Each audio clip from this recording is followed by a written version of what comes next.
Welcome to a new video from the Parts channel. Well, I'm going to make a short video, but one that I find very interesting, answering a question that you have left me. After a broken turbo, do you have to change, in addition to the turbo, the intercooler radiator?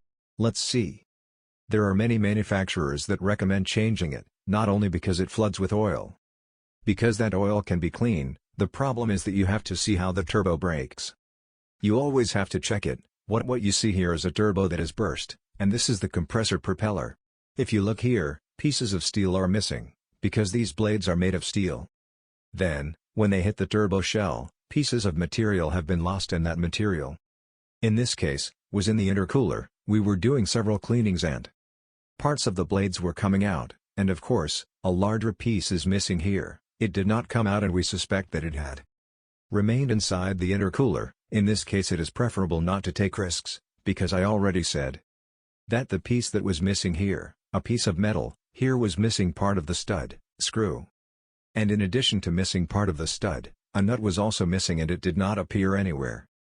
So we suspected that it was inside the intercooler radiator, and we did not take the risk that when installing it, even if you clean it, after installing a new turbo, with a air pressure it would remove that nut and end up inside a cylinder, and the engine would be destroyed. As I say, you always have to assess it. If the turbo has broken but the blades have not been damaged, there are no pieces of material missing, well, the oil is cleaned well and solved. But if we see, as in this case, that pieces of the blades, because it is preferable not to risk it, well, here I leave you this short video. If it has been useful to you, then do not forget to give a like and subscribe to the channel.